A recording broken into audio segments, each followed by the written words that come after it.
I love horror films. Sometimes they can be so frustrating. If they just had the right ingredients, they could be some of the greatest movies ever made.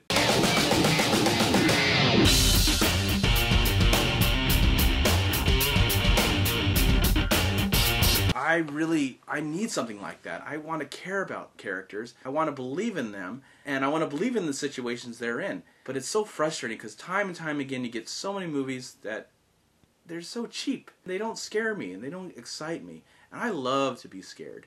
This year hasn't been a really great year for horror films. The only movie that I actually enjoyed this year that was a horror film was actually a horror comedy, The Cabin in the Woods. But everything else that's come out after that has not impressed me at all. I've actually been quite bored. I never really believed it. I was just really hoping that this movie, Sinister, starring Ethan Hawke, who I'm a huge fan of, and I like this director, Scott Derrickson. He actually did a movie that I really enjoy about exorcism, called The Exorcism of Emily Rose. The subject of exorcism is really tough. There hasn't really been a really good movie on the subject of exorcism since The Exorcist. And so I was really excited. I was like, okay, this comes from the director of that. I'm hoping that he can save this year of horror films because I haven't been impressed. I haven't seen anything that has actually excited me or moved me or scared me. And I was really intrigued about this film. I liked the concept. It seemed like this was all centered in this house. Character is now purchased, lives there with his family, writes true crime novels, and he's on the trail of why this whole tragedy happened.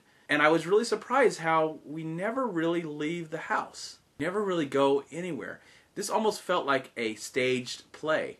And I felt like this was interesting as character-driven drama more than an actual horror film. I was more invested in the fact that he is investigating this tragic murder. That was really quite intriguing. That was the most interesting part for me in the film. I did like the family. I felt like they worked together as a good family unit. But as a horror film, it didn't really capture my heart. Even though there's a lot of horror aspects, I never doubted any of that stuff was happening. I actually was like, okay, I was watching this, it's like, this looks like more of like a character study. And I'm really fascinated in how he's trying to uncover this. And through Super 8 film, all the murders are captured. And for some reason, he has access to them. And I felt that to be really quite eerie and creepy. I was more creeped out by that than actual scared. I don't think I was really scared by this movie. But that's not a bad thing. That wasn't terrible that I wasn't really scared. There's a few moments where it jumped out and it felt like a cheap thrill. And then sometimes it was like, okay, that was kind of creepy. That was kind of scary. But I wasn't really too scared.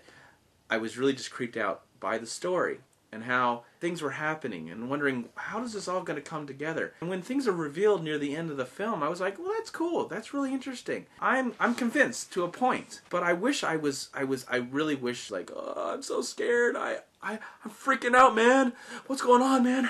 I was like, we're not going anywhere. We're stuck here. But it wasn't, I didn't feel stuck. I just was like, I like that. It feels like something like I could have watched in the theater and live and see all these things. I don't know how that could have been done. They could have find a way. Ethan Hawke, he did a really good job, and he's a really great actor, and I've really liked his work since he was a youth.